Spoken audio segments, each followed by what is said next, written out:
Hello students, एडुबिला point channel में आपका स्वागत है। आज हम करने जा रहे हैं वर्कशीट नंबर 59।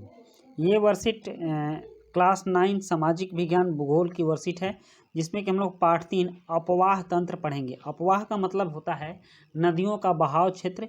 तो चलिए हम देखते हैं कि इस वर्कशीट में हमें किन किन नदियों के बहाव क्षेत्र के बारे में पढ़ना है।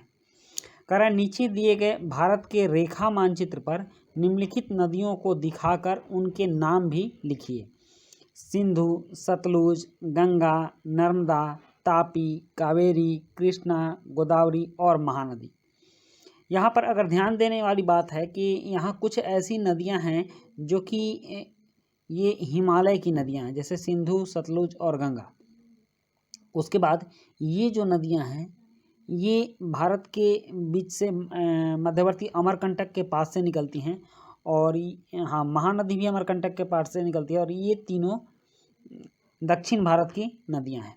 तो इस तरह से नदियों का वर्गीकरण है, और इसी दिए हुए मानचित्र पर निम्नलिखित झीलों को दिखाकर उनके नाम लिखे, जैसे वुलर झील, पुलिकट झील, सांभर झील और चिल्का झील। तो यहाँ ये भारत का राजनीतिक मैप है, और इस मैप में हमें इन सभी नदियों और झीलों को दिखाना है। तो चलिए इसके लिए मैं एक फ्रेश मैप ले लेता हूं, और उसके बाद इन सभी चीज़ों को दिखाऊंगा, और लास्ट में आपके इन प्रश्नों के उत्तर भी करवा दूंगा। तो चलिए शुरू करते हैं। सबसे पहले भारत की नदियों को देखते हैं। तो यहाँ देखिए, यहाँ है सिंधु नदी, और सिंधु नदी का उद्गम स्थल यहाँ से है। ये मानसरोवर के पास से निकलती है। आप देखिए, मानसरोवर के पास से सिंधु नदी निकल रही है, और यूँ बहते हुए ऐसे ऐसे ये फिर ऐसे पाकिस्तान में बहते हुए चली जाती है, और इसका अधिकांशतः भाग पाकिस्तान में ही पड़ता है। भारत में इसका कम ही भाग पड़ता है। यहाँ एक और नदी मानसरोवर से आपको निकलती हुई दिखेगी। यहाँ ये है ब्रह्मपुत्र नदी। ये नदी भी मानसरोवर से निकलती है। और एक और नदी के बारे में जानना है, सतलुज नदी।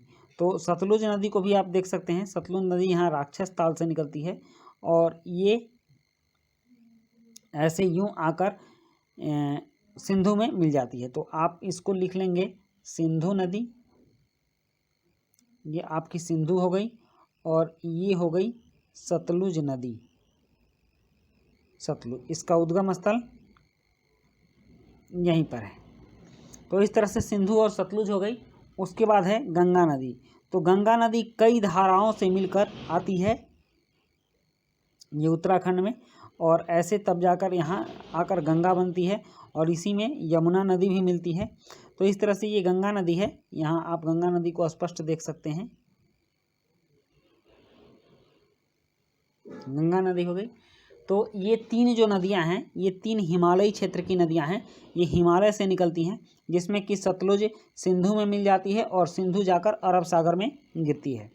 उसके बाद यहाँ गंगा नदी है, और गंगा नदी यूँ उत्तर प्रदेश, बिहार, पश्चिम बंगाल होते हुए बंगाल की खाड़ी में गिर जाती है, और ये हिमालय की नदियाँ हैं। इसमें वर्ष भर पानी बहते रहता है।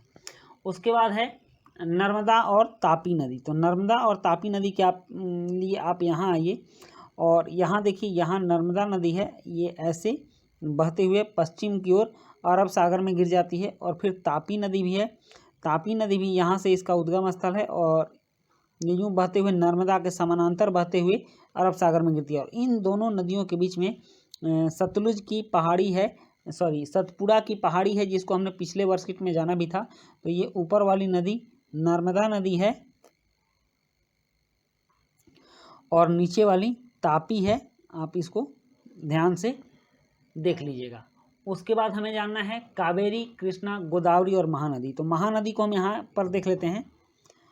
महानदी यहाँ से ऐसे निकलती है, और ये यूँ जाकर बंगाल की खाड़ी में पूरब की ओर गिरती है। ये ऐसे बहती है, और ये दोनों पश्चिम की ओर बहती है। पश्चिम की ओर बहने वाली ये दोनों प्रमुख नदियाँ हैं, और यह महानदी है। ये महानदी है। और महानदी के बाद अगर इसमें देखने लायक है तो वो है गोदावरी नदी। आप यहीं पर देख सकते हैं। देखिए, यहाँ गोदावरी नदी है। गोदावरी भी इधर से पूरब की ओर बहते हुए बंगाल की खाड़ी में गिर जाती है। बंगाल की खाड़ी में गोदावरी नदी गिर जाती है। उसके बाद है कावेरी और कृष्णा नदी, ये दोनों दक्षिण भारत की नदियां हैं। तो आप सबसे पहले कृष्णा नदी को देख लीजिए। देखिए यहाँ कृष्णा नदी है और कृष्णा नदी ऐसे आंध्र प्रदेश तेलंगाना होते हुए ये भी बंगाल की खाड़ी में गिरती है। ये कृष्णा नदी है। और फिर देखिए यहाँ पर कावेरी नदी है जो कि दक्षिण भारत की मुख्य नदी है और ये यहाँ से ऐसे निकल के तमिलनाडु होते हुए ऐसे ये बंगाल की खाड़ी में गिरती है। तो ये है कावेरी नदी, कावेरी नदी। तो इस तरह से हमने इन नदियों के बारे में जाना। अब हमें जानने हैं कुछ झील के बारे में। तो यहाँ देखिए, यहाँ कुछ मुख्य झील दिए हुए हैं। जैसे कि आपको जानना है वुलर झील। तो वुलर झील के लिए मैं एक आपको फ्रेश मैप देता हूँ, उससे आपको सारे झील की स्पष्ट समझ बन जाएगी। यहाँ देखिए, ये भारत के झीलों का मैप है, लेकिन यहाँ जम्मू कश्मीर में आप यहाँ पर वुलर झील देख सकते हैं। ये वुलर झील है, ये जम्मू कश्मीर में पड़ता है और ये बहुत ही इम्पोर्टेंट झील है। इसमें नौकायन होता है। उसके बाद आपको जानना है पुलिकट झील के बारे में। तो पुलिकट झील दक्षिण भारत में है और ये तमिलनाडु एवं आंध्र प्रदेश के पास इसका स्थान है। ये है पुलिकट झील।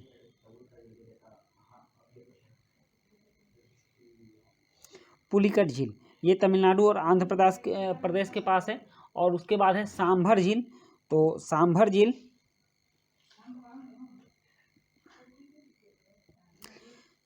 झील राजस्थान में पड़ता है और यह राजस्थान का मुख्य झील है। तो आप इसका यहाँ नाम देंगे सांभर